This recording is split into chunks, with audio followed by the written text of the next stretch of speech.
40 సంవత్సరాలుగా ఉన్న ఆలయానికి నోటీసులు ఇవ్వటం శోచనీయమని అన్నారు. చెరువుల ఆక్రమణలు తెలియక అన్ని అనుమతులున్నాయని ఇళ్లను కొనుగోలు చేసిన వారికి ప్రభుత్వం ఏ పరిష్కారం చూపిస్తుందని అడిగారు.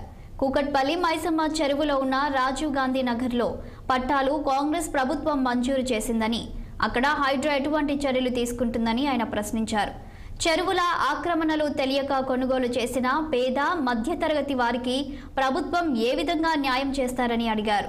చెరువుల పరిరక్షణకు ఓ నోడల్ ఆఫీసర్ స్థానిక ప్రజా ప్రతినిధులతో కలిసి కమిటీలు ఏర్పాటు చేసి తదుపరి చర్యలు తీసుకోవాలని ఎమ్మెల్యే సూచించారు. ప్రజలకు మంచి జరగాలని ముఖ్యమంత్రి చేసినటువంటి హైడ్రా ఏదైతే ఉందో దానికి నేను పూర్తిగా అభినందిస్తా ఉన్నాను. ఒక మంచి ఆలోచన. హైదరాబాద్ నగరం కూడా హైదరాబాద్ వాసునిగా, హైదరాబాద్లో ఉన్నటువంటి మాకు ఎక్కడ హైదరాబాద్ అంటేనే మాది, హైదరాబాద్ వాసునిగా ఎమ్మెల్యేగా ఉన్నటువంటి చెరువులు ఏవైతే హైదరాబాద్ నగరం ఉన్న చెరువులు, గొలుసుకట్టు చెరువులు చాలా మటుకు హైదరాబాద్ తెలంగాణలో గొలుసుకట్టు చెరువులు అనేవి ఉంటాయి.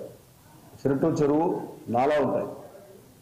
నేను ముఖ్యమంత్రి గారికి మీ ద్వారా విజ్ఞప్తి చేసేది ఏంటంటే, హైడ్రా ఉన్నట్టు కమిషనర్ గారు కూడా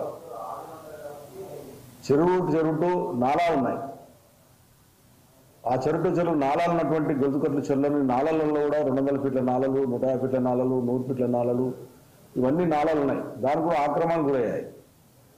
మరి ఆ చెరువును రక్షిస్తూ చెరువును ఇమీడియట్గా మనం ఎప్పుడైతే చెరువు మీద అక్రమాలు తొలగించిన వెంటనే దాన్ని ఇమీడియట్గా టేకప్ చేసి ఇమీడియట్గా అభివృద్ధి కార్యక్రమం చేసి దాన్ని డెవలప్ చేసినట్టుంటే, పూర్తిగా తీసినట్టుంటే గ్రౌండ్ వాటర్ కూడా పెరిగే అవకాశాలు ఉంటాయి.